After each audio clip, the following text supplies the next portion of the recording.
Friday, December 9th. Paul, tell us what's happening. Okay, Kate, so this week we're talking about Apple, iOS 16.2.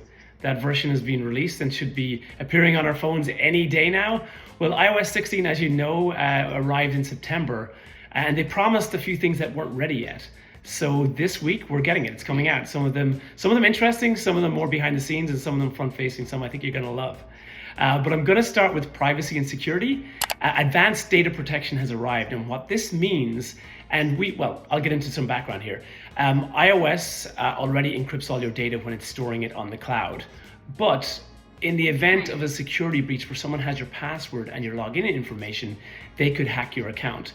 Now, what Apple are doing are allowing this advanced data protection, which means that along with your credentials, you need to have one of your trusted devices to unlock that data. So in some ways, this is kind of dangerous because if you have this locked up and you lose all of your devices, you're in trouble. But it's the height of security here. So if there's a cloud breach, if someone finds out your password without actually having some of your devices as well, and without using two-factor with your devices, they won't be able to get in there. So this is another step Apple are taking to really solidify their stance on privacy and allowing you to have more control over that security too. So that's one of the things that's coming in the next couple of days. Another one that's interesting is an app from Apple called Freeform. This is a collaboration tool that was announced back in June at WWDC. This has arrived on iPad. It's a collaboration tool for sketching, for putting ideas together. It's really cool. It's a fun one to look at. So that's an app that I think is going to gain a lot of popularity and also target some of the other collaboration apps that are currently available on iOS devices. So look out for that if you've got an iPad and you like to use it for work. Freeform, it's pretty cool. The next update I want to talk about are widgets. In June as well, we heard the announcement of the widgets on home screen as well as lock screen. Well, since then, widgets have appeared all over from a lot of different companies. Well, there has been some scrutiny. There's been some critique of the widgets that the live refreshing does not happen enough. So they've improved the live activities and how much they refresh. So the experience should be slightly better for end users in all of these apps. But also Apple have released a sleep widget. So it's tracking your sleep and that will appear as a widget, which is pretty cool and great and very handy. And the next one, which is not coming out just yet, is medications. So like tracking your medications, allowing that to be a widget too. It's just one of those things that makes sense to be a widget. You want to glance down at your phone and be on top of this kind of stuff. One of my favorite apps that has a widget in the previous year or two has been Orange Theory app. It's an Orange Zones that you can work on your own workouts, but it tracks your workouts, and the widget allows you to see how many times you went this week. So it's always a reminder for you to to get your workouts in. So I love that as a widget. I think widgets are great in certain situations. So I'll wrap it up with one last thing I think you're gonna love, Kate. You may have seen this.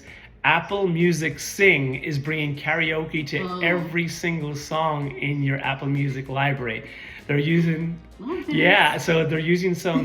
some AI capability, and we're not going to get too much into the other AI as we've talked about lately, but AI is the hotness right now.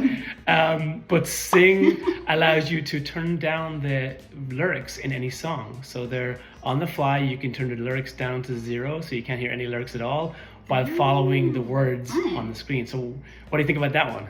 Oh my gosh, I love that. I can't wait. Well, I have seen it firsthand, your karaoke skills, Kate, so this will give you every reason to practice at home. Oh my gosh, I love it. I can't wait. Awesome. So that sort of wraps up my synopsis of the Apple announcements and what's happening next week and the next coming days. It'll start arriving on your phone, as I say. But what else have you got? What else is happening in the world of tech and apps? Yes. So we reported on this back in September, but the Starbucks Odyssey beta has now launched to a small group of waitlist members. Cool. So Starbucks is one of the first companies to integrate Web3 technology and NFT with a loyalty program. So this is really huge for the whole NFT and Web3 ecosystem. So big props to Starbucks for paving the way for innovation. We love a Starbucks. Yeah, I will be waiting. I signed up for the beta a while ago. I have not got my invite. I'm very curious. Odyssey's built on Polygon network, which again sits on top of Ethereum. That's an interesting one to see, as you say. I think our meme way back was the Trojan horse, that Starbucks was going to bring Web3 to folks, whether they like it or not. It's about to happen. Yeah, here we go. Okay, and Paul, this is my favorite story of the week. So Amazon is now going to give you the option to give your delivery driver a $5 tip if you ask Alexa to say, "Thank my driver."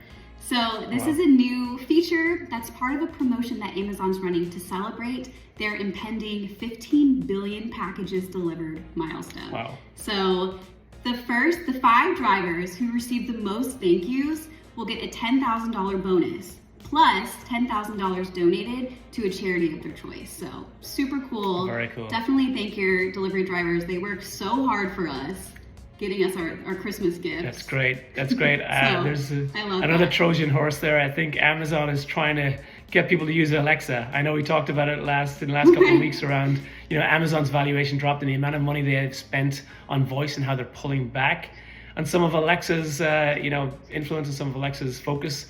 But they're not. It's not going away, and it's kind of cool that they're integrating this new feature, and hopefully people are going to use it. Have you got an Alexa, Kate? Are you going to pull it up? Totally. Do you use Alexa? I don't. No, I'm just gonna have to give my delivery driver some cash. Please do. It's a great story. It's a great story. Well, thanks, Kate. Listen, I hope you have a great weekend, and I'll see you again next week. All right. Thanks, Take it Paul. easy. You too. Bye, everyone.